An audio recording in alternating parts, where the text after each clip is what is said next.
In organizational theory, knowledge transfer is the practical problem of transferring knowledge from one part of the organization to another. Like knowledge management, knowledge transfer seeks to organize, create, capture or distribute knowledge and ensure its availability for future users.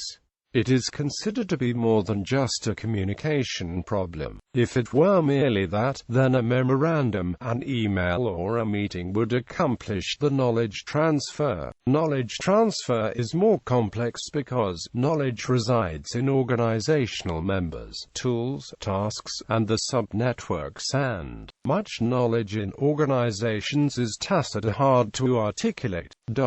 The subject has been taken up under the title of knowledge management since the 1990s. Background: Argot and Ingram define knowledge transfer as the process through which one unit is affected by the experience of another. They further point out the transfer of organizational knowledge can be observed through changes in the knowledge or performance of recipient units. The transfer of organizational knowledge, such as best practices, can be quite difficult to achieve. Zulansky's doctoral dissertation proposed that knowledge transfer within a firm is inhibited by factors other than a lack of incentive. How well knowledge about best practices remains broadly accessible within a firm depends upon the nature of that knowledge, from where it comes, who gets it, and the organizational context within which any transfer occurs. Stickiness is a metaphor that comes from the difficulty of circulating fluid around an oil refinery. It is worth noting that his analysis does not apply to scientific theories, where a different set of dynamics and rewards apply. Three related concepts are knowledge utilization, research utilization, and implementation, which are used in the health sciences to describe the process of bringing a new idea, practice or technology into consistent and appropriate use in a clinical setting. The study of knowledge utilization implementation is a direct outgrowth of the movement toward evidence-based medicine and research concluding that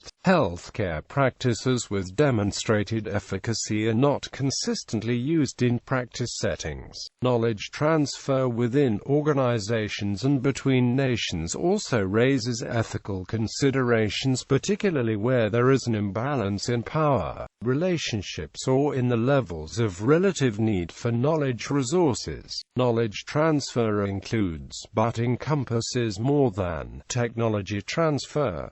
Knowledge transfer between public and private domains. With the move of advanced economies from a resource-based to a knowledge-based production, many national governments have increasingly recognized knowledge and innovation as significant driving forces of economic growth, social development, and job creation. In this context, the promotion of knowledge transfer has increasingly become a subject of public and economic policy. The underlying assumption that there is a potential for increased collaboration between industry and universities is also underlined in much of the current innovation literature. In particular, the open innovation approach to developing business value is explicitly based on an assumption that universities are a vital source for accessing external ideas. Moreover, universities have been deemed to be the great, largely unknown, and certainly underexploited, resource contributing to the creation of wealth and economic competitiveness.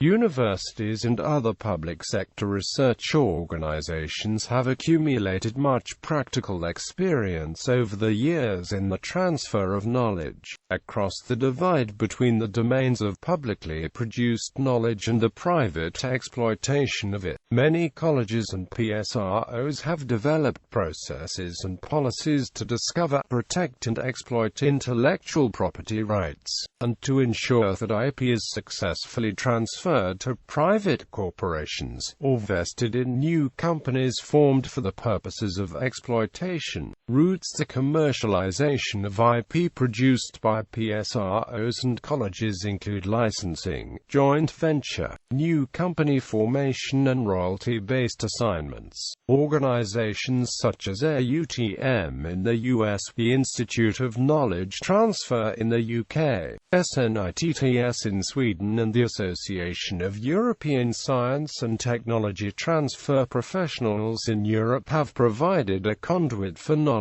transfer professionals across the public and private sectors to identify best practice and develop effective tools and techniques for the management of PSRO college-produced IP. Online communities of practice for knowledge transfer practitioners are also emerging to facilitate connectivity. Business-university collaboration was the subject of the Lambert Review in the UK in 2003.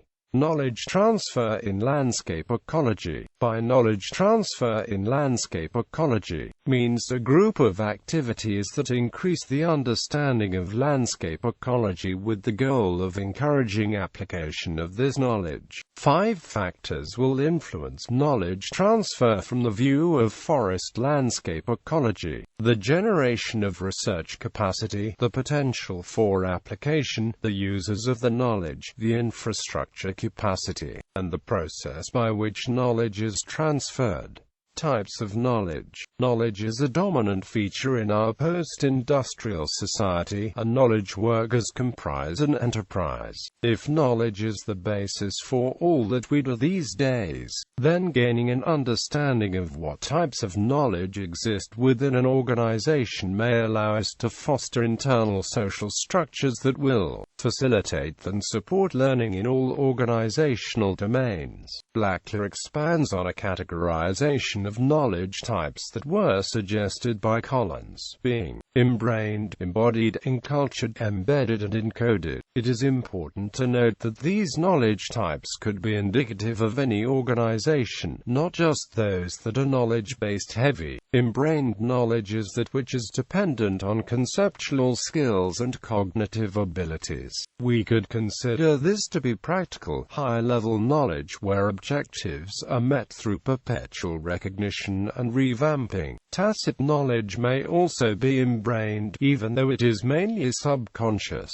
Embodied knowledge is action-oriented and consists of contextual practices. It is more of a social acquisition, as how individuals interact in and interpret their environment creates this non-explicit type of knowledge. Encultured knowledge is the process of achieving shared understandings through socialization and acculturation. Language and negotiation become the discourse of this type of knowledge in an enterprise. Embedded knowledge is tacit and resides within systematic routines. It relates to the relationships between roles, technologies, formal procedures and emergent routines within a complex system. In order to initiate any specific line of business, knowledge transition helps a lot. Encoded knowledge is information that is conveyed in signs and symbols and decontextualized into codes of practice. Rather than being a specific type of knowledge, it deals more with the transmission, storage and interrogation of knowledge. Challenges. What complicates knowledge transfer? There are many factors, including the inability to recognize and articulate compiled or highly intuitive competencies, tacit knowledge idea, geography or distance, limitations of information and communication technologies, lack of a shared, superordinate social identity, language, areas of expertise, internal conflicts, generational differences, union management relations, incentives, problems with sharing beliefs, assumptions, heuristics and cultural norms. The use of visual representations to transfer knowledge, previous exposure or experience with something, misconceptions, faulty information, organizational culture non-conducive to knowledge sharing, motivational issues, lack of trust, capability. Everett Rogers pioneered diffusion of innovations theory, presenting a research-based model for how and why individuals and social networks adopt new ideas, practices and products. In anthropology, the concept of diffusion also explores the spread of ideas among cultures. Process: identifying the knowledge holders within the organization, motivating them to share, designing a sharing mechanism to facilitate the transfer, executing the transfer plan, measuring to ensure the transfer, applying the knowledge transferred, monitoring and evaluate, practices, mentorship, guided experience, simulation, guided experimentation, work shadowing, paired work, community of practice, narrative transfer, practices. Incorrect usage. Knowledge transfer is often used as a synonym for training. Furthermore, information should not be confused with knowledge, nor is it, strictly speaking, possible to transfer experiential knowledge to other people. Information might be thought of as facts or understood data. However, knowledge has to do with flexible and adaptable skills, a person's unique ability to wield and apply information. This fluency of application is in part what differentiates information from knowledge. Knowledge tends to be both tacit and personal. The knowledge one person has is difficult to quantify, store, and retrieve for someone else to use.